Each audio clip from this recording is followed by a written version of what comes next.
अब देखो बात, जो पेज हम तुम लोग को बोल रहे थे, time limit for filing of return of income. देखो सेक्शन नंबर कितना लिखा हुआ, 139(1) है लिखा हुआ है। पहले देखो क्या लिखा है, कंपनी, ठीक है। क्या बोला है, where the company is required to furnish a report in form 3CEB under section 92E pertaining to international transaction. देखो हम इंटरनेशनल ट्रांजैक्शन में ब्रैकेट किया है, बस तुम इतना याद रखोगे, कंपनी को अगर रिटर्न फाइल करना है और किस में है बोला, वो इंटरनेशनल ट्रांजैक्शन, तो उसको कितना ड्यू डेट है बोला, 30 नवंबर। और फिर क्या लिखा है बोले, in case of any other company. भाई एनी अदर कंपनी का हो गया, वो इंटरनेशनल ट्रांजैक्शन में इन्वॉल्व नहीं है, मतलब नॉर्मल कंपनी हो गया, जैसा कल इंडिया के अंदर ही कारोबार उसका चल रहा है। तो पब्लिक लिमिटेड और पब्लिक ट्रांसफर ड्यू डेट कितना है, जब लिखा 30 सितंबर, ठीक है भाई। और क्या in case of any other company में और लोग लिखा है ऑडिटेड नॉन ऑडिटेड। देखो इन केस एनी अदर खुद लिखा, और तो मतलब वो ऑडिट हो ऑडिट नहीं, उससे को मतलब नहीं है।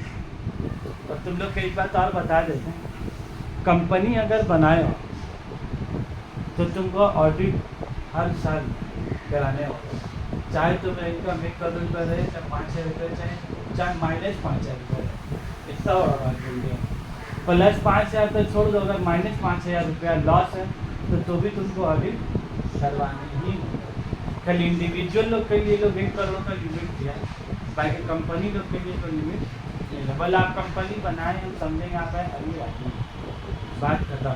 अब आप अमीर नहीं किए तो भी आपको ऑडिट करवाने, तो इसीलिए ये लोग ऑडिट बाय इवन इनकम तो छोड़ो, लॉस है ना, लॉस का भी ऑडिट तुमको कहाँ, मेरा 5 लाख का लॉस हुआ, लॉस का भी किसी से ऑडिट करवानी होगा तुमको, ये है मसला।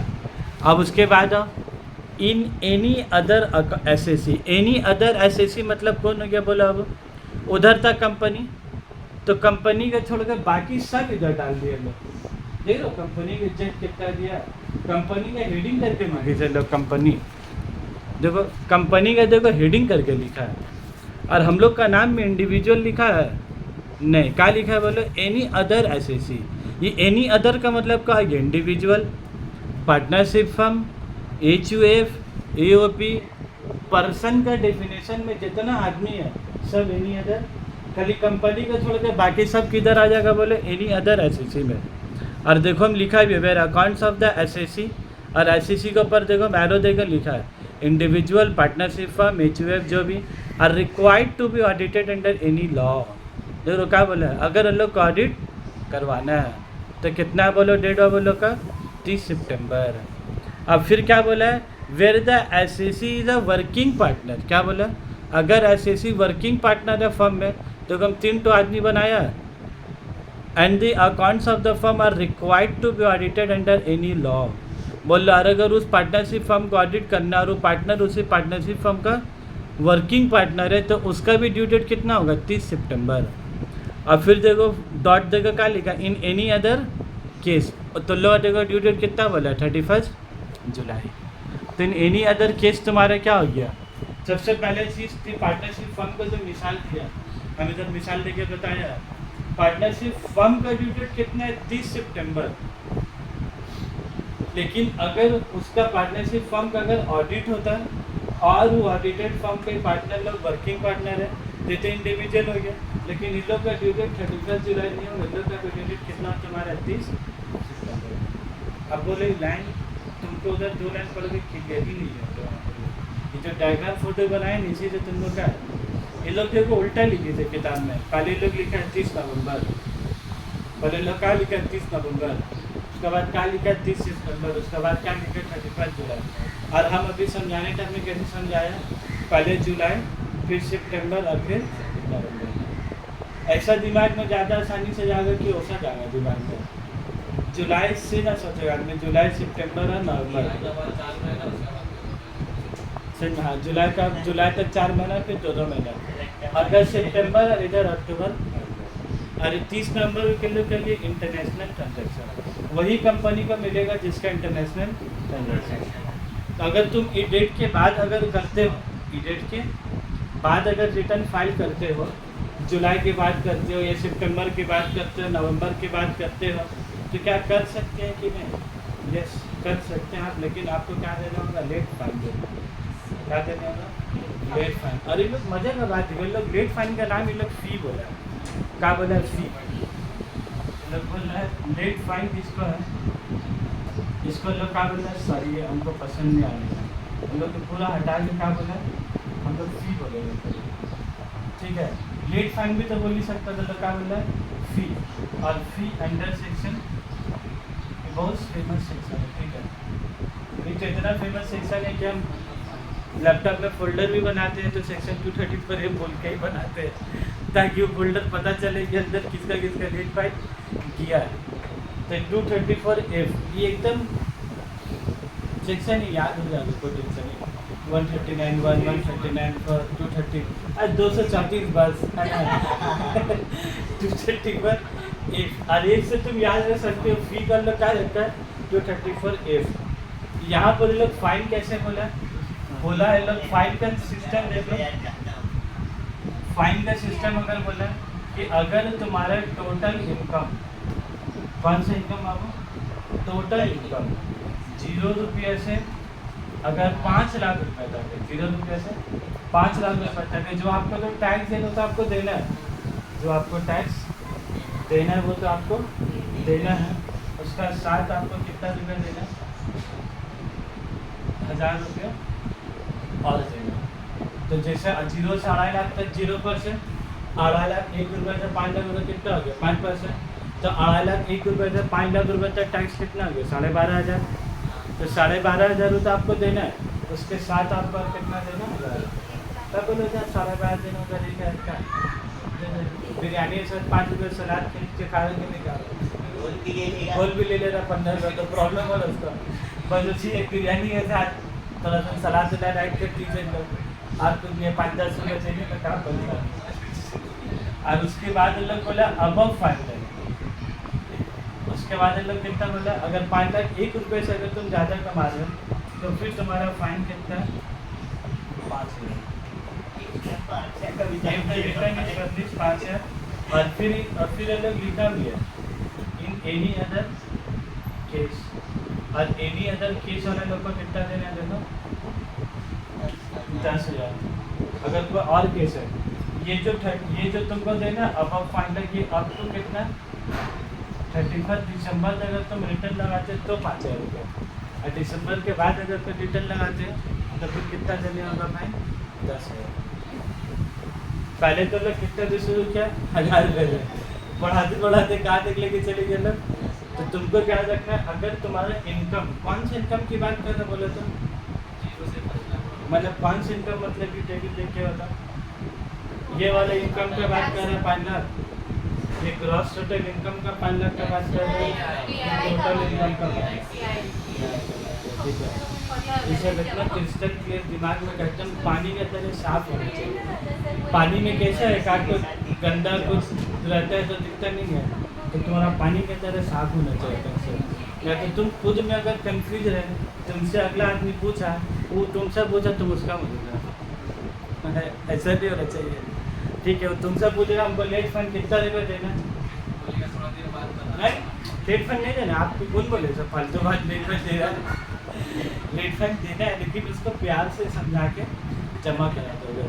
देखो आदमी लोग के साथ तकलीफ का नहीं देना होता है, मतलब आदमी को तकलीफ होता है ना, हम 1,000 रुपये सरकार को क्यों दें, सरकार मेरे लिए क्या कर रहा है जो हम देंगे, ये आदमी लोग का साथ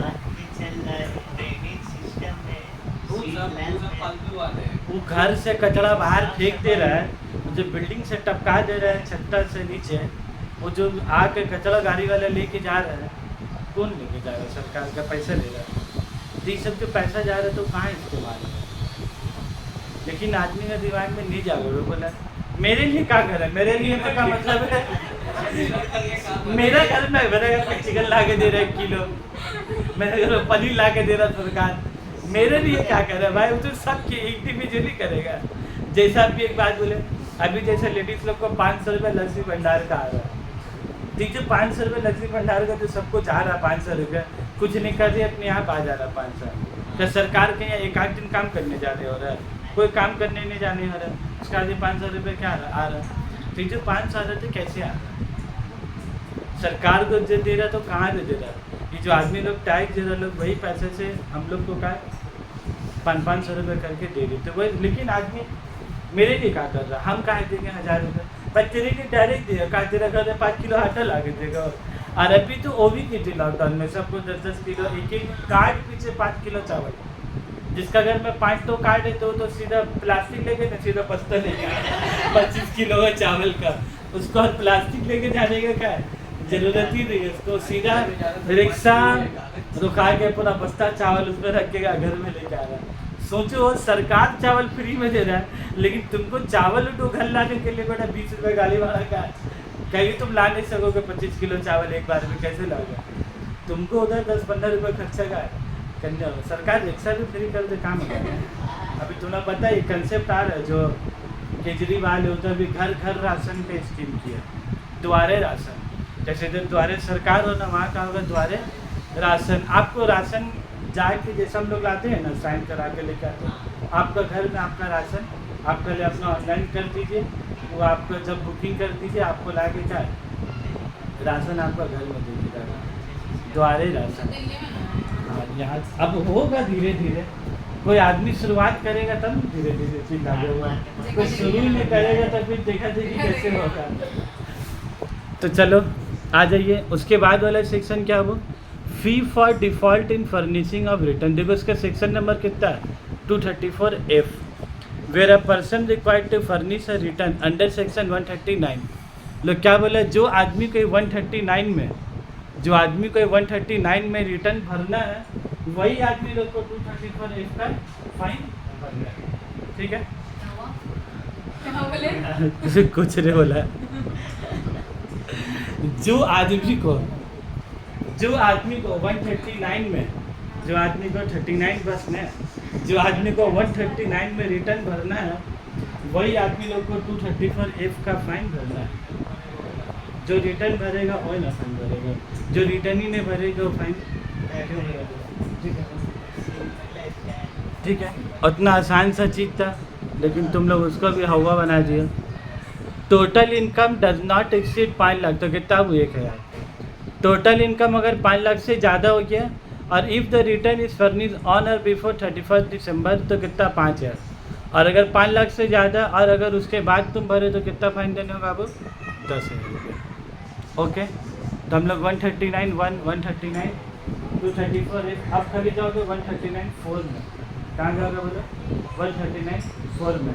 उसका अगला वाला पेज है 148 में जब, उसके बाद वाला पेज में जब उधर नहीं है, उसके बाद वाले 148, ये 147 है 148। देखो 148 में का बी लेटेड रिटर्न, कौन रिटर्न है देखो बी लेटेड रिटर्न है। ठीक है, if any assessee fails to file return within the time allowed under section 139(1), बोला अगर एसएससी ना कामयाब हो जाता है जो 139(1) में जो टाइम लिमिट दिया हुआ है, जो टाइम लिमिट तुम लोग को पढ़ा है, जो टाइम लिमिट दिया हुआ है, अगर उसके अंदर रिटर्न फाइल नहीं करता है तो देखो उसका टाइम लिमिट क्या दिया है नीचे, एसएससी में file such return before the end of the relevant assessment year और before the completion of assessment under section 144। और देखो 144 का एरो देखो क्या लिखा है, बेस्ट जजमेंट असेसमेंट। ये जो इन लोग डांस इंडिया डांस में लोग जजमेंट करता है ना बैठ के, उसी तुम्हारा असेसिंग ऑफिसर में तुम्हारा क्या करेगा, तुम्हारा इनकम का जजमेंट करेगा। ठीक है, तो बोल रहा अगर 144 से पहले अगर तुम लोग कर दिए तो whichever is earlier, however. ठीक है, however if an assessee file the belated return he would be liable to pay fee under section 234F and penal interest under section 234A। बोल रहा अगर एसएससी बिलेटेड रिटर्न फाइल करता है तो उसको 234F का, किसका बोलो 234F का ये तो देनी होगा, और साथ ही साथ 234A का क्या देनी होगा, इंटरेस्ट। जब तुम लोग को बोला है ना 1% इंटरेस्ट देना, तो ये तो 12,500 टैक्स जो भरना भरेगा, फाइन अलग भरेगा, और जितना दिन डिले करेगा उतना दिन का 1% पर मंथ करके इंटरेस्ट। 4 महीना डिले करेगा तो 4% इंटरेस्ट देना होगा, 6 महीना डिले करेगा तो 6% इंटरेस्ट देना होगा। ठीक है ना,